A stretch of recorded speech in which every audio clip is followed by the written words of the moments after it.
எல்லோருக்கும் வணக்கம்.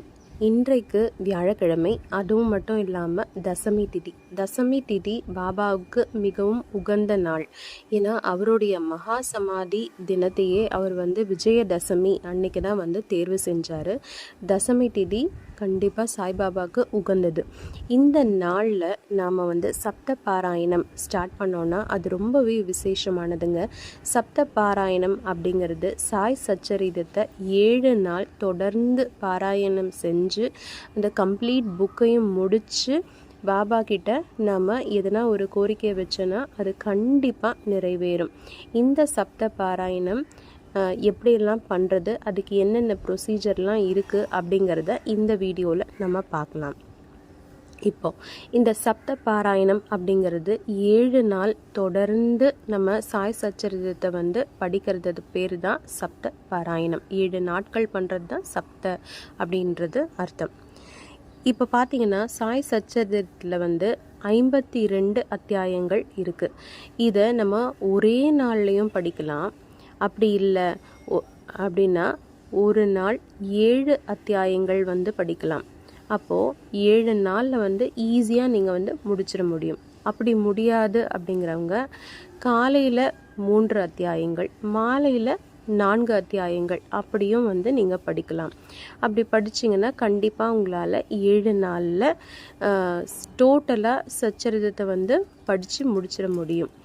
இதுக்கு எப்படி நம்ம ஸ்டார்ட் பண்ணலாம் அப்படின்னு பார்த்தீங்கன்னா, நீங்கள் ஒரு வியாழக்கிழமை அன்னைக்கு ஸ்டார்ட் பண்ணுங்கள். ஏன்னா பாபாவுக்கு உகந்த நாள் வியாழக்கிழமை காலையில் எழுந்து குளிச்சுட்டு சாமிக்கு விளக்கேற்றிட்டு பாபாவோட உதிய நெற்றியில் இட்டுக்கொண்டு அதுக்கப்புறமா நீங்கள் எதனா ஒரு நைவேத்தியம் உங்களால் முடிஞ்சது, எதனா ஒரு பழமோ இல்லை ட்ரை ஃப்ரூட்டோ இல்லை ஒரு கல்கண்டு இல்லை டேட்ஸு அந்த மாதிரி எதனா சிம்பிளாக இருக்கிறத நீங்கள் பாபாவுக்கு ஆஃபர் பண்ணிவிட்டு அதுக்கப்புறமா பாபா முன்னாடி உட்கார்ந்து சச்சரித பாராயணத்தை நீங்கள் ஸ்டார்ட் பண்ணணும்.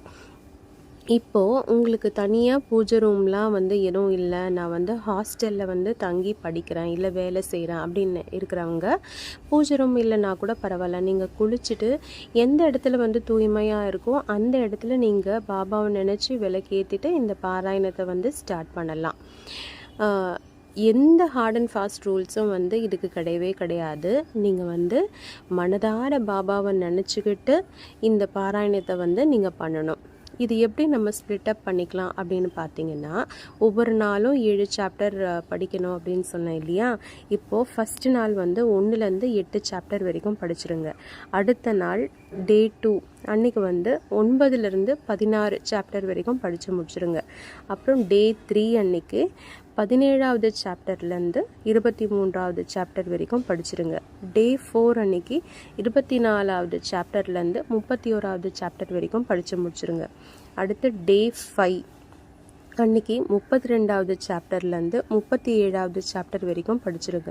அடுத்து டே 6 அன்றைக்கி 38வது சாப்டர்லேருந்து 45வது சாப்டர் வரைக்கும் படித்து முடிச்சிருங்க. டே 7 அன்றைக்கி 46 சாப்டர்லேருந்து 52 வரைக்கும் நீங்கள் படித்து முடிச்சிட்டிங்கன்னா டோட்டலாகவே சச்சரிதம் கம்ப்ளீட்டாக முடிஞ்சிடும். இப்போது வியாழக்கிழமை ஸ்டார்ட் பண்ணுறீங்கன்னா, இந்த வியாழக்கிழமை இன்றைக்கி ஸ்டார்ட் பண்ணுறீங்கன்னா வர புதன் அன்னைக்கு கரெக்டாக சச்சரித பாராயணம் கம்ப்ளீட் ஆகிடும். ஸோ அன்றைக்கி முடிச்சுட்டு மறுநாள் வியாழக்கிழமை இருக்குது பார்த்தீங்களா, அன்றைக்கி நீங்கள் கோவிலில் போயிட்டு பாபாவுக்கு பிரசாதம் செஞ்சு வைக்கிறதோ இல்லை நீங்கள் கோவிலுக்கு போகவே முடியல அப்படின்னா வீட்டில் கூட நீங்கள் பிரசாதம் செஞ்சு வைக்கலாம். சிம்பிளாக உங்களால் என்ன பண்ண முடியுதோ அது ஒரு பிரசாதமாக செய்யலாம். ஒரு வெரைட்டி ரைஸ் செய்யலாம், இல்லை எதனா ஒரு ஸ்வீட் நீங்கள் வீட்லேயே செய்ய முடியுதுன்னா அதை நீங்கள் செஞ்சு கோவில்லையோ இல்லை வீட்லேயோ நீங்கள் பிரசாதமாக படைக்கலாம். அப்படி எதுவுமே முடியல அப்படின்னா வீட்டில் நீங்கள் என்ன சாப்பாட்டுக்கு செஞ்சு வச்சுருக்கீங்களோ, என்ன ஃபுட்டை நீங்கள் ப்ரிப்பேர் பண்ணியிருக்கீங்களோ அதுவே கூட நீங்கள் பாபாவுக்கு மனதார வச்சிங்கன்னா அவர் உங்களுக்கு மனதார ஏற்றுக்கொண்டு ஆசீர்வாதம் பண்ணுவார். ரொம்ப சிம்பிள் தாங்க. இப்படி தான் பண்ணணும் அப்படி தான் பண்ணணும்னு என்றைக்குமே பாபா யாரையுமே ஃபோர்ஸ் பண்ணதே கிடையாது. நீங்கள் மனதார செய்யுங்க, நம்பிக்கையோடு செய்யுங்க. அது ரொம்ப முக்கியம். நம்பிக்கையோடு தான் இதை செய்யணும். நம்பிக்கை இல்லைன்னா கண்டிப்பாக இதை செஞ்சிடாதீங்க. அதுக்கப்புறம் வேறு என்னென்னலாம் இதில் ரூல்ஸ் இருக்குது அப்படின்னா, ரூல்ஸ் இல்லைன்னு தான் சொன்னேன், ஆனால் ஒரு சிலது விதிவிலக்கு இருக்குது. என்னென்னா, இப்போ நீங்கள் வந்து பீரியட்ஸ் டைமில் இருக்கீங்க அப்படின்னா கண்டிப்பாக இதை பண்ணாதீங்க. ஏன்னா தீட்டில் இருக்கும்போது கண்டிப்பாக சச்சரித பாராயணம் வேண்டாம். அப்படி இல்லை, இந்த தீட்டு இல்லை, மற்ற தீட்டுக்கள்லாம் வந்து இருக்குது எங்களுக்கு அப்படின்னா, அந்த தீட்டு சமயத்துலேயும் நீங்கள் வந்து இதை பண்ணாதீங்க. அது வந்து உகந்தது அல்ல. இப்போ வீட்டில் வயசானவங்க இல்லை ஹெல்த் இஷ்யூஸ் இருக்கிறவங்கெல்லாம் வந்து காலையில் எழுந்து குளிக்க முடியாது இல்லையா? அப்படி இருக்கிறவங்க வந்து பரவாயில்ல, பாபா வந்து எந்த ஒரு ஃபாஸ்ட் ரூலும் தரல, அதனால் நீங்கள் வந்து குளிக்காமல் கூட பாபாவோட உதி மட்டும் கம்பல்சரி நெத்தியில் வச்சுக்கிட்டு நீங்கள் வந்து பாராயணம் பண்ணுங்கள். அதுவே போதுமானது. இதில் ரொம்ப முக்கியமானது என்னென்னா, பாபா மேலே நீங்கள் வைக்கக்கூடிய அதீத நம்பிக்கை தாங்க. பாபா மேலே நீங்கள் சரணாகதி அடைந்து, நான் வந்து இந்த வேண்டுகோளுக்காக இந்த பாராயணம் பண்ணுறேன், நீங்கள் அதை முடிச்சு கொடுங்க அப்படின்னு வந்து நீங்கள் மனதார வேண்டிக்கிட்டு இதை பண்ணணும்.